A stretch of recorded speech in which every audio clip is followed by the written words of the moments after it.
answer that question.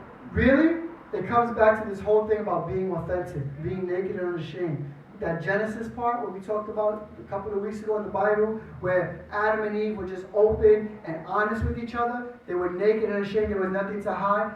I am blessed to have a wife who understands the scripture. And so my wife becomes my greatest accountability partner. My struggles with lust, I work in Manhattan, and I work out in the streets. And so when I'm walking down the street, there's a lot of beautiful women in Manhattan. And, you tend to kind of, your eyes go, your mind goes, your neck. Sometimes you got to wear neck braces because it's so crazy out there, right? And so when I find myself that struggle is strong, it's real, like I'm messing up, I pick up the phone and I'll call my wife. And I'll be like, Jackie, I'm struggling. And you know what? This is where I'm at. If somebody comes at me right now, I won't even say no.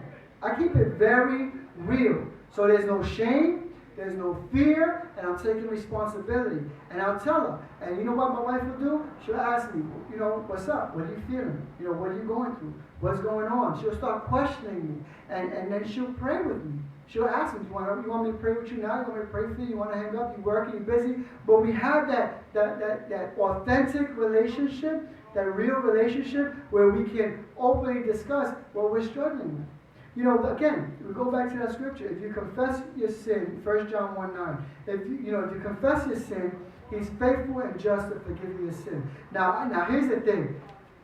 I know that if there's anybody listening to me right now or watching, you're probably saying, there is no way that I'm going to talk to my wife and tell my wife that I am struggling with this lust issue or pornography or masturbation or whatever it is that you're struggling with. It's crazy. You're not going to do that. And I'm going to tell you something.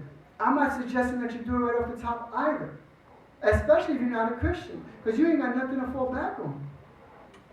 My suggestion is that you find a pastor, you find a marriage minister, you find somebody who can walk with you, walk you through this process, and bring you and your spouse together to walk towards oneness, walk towards authenticity. It's not an overnight thing. It could potentially be if we trusted in God.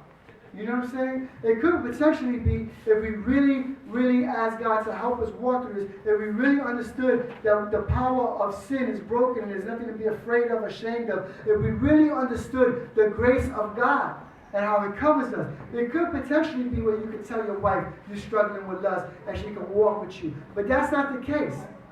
We're so busy trying to dog each other and bring each other down, we forget that this covenant is something where you're supposed to build each other up.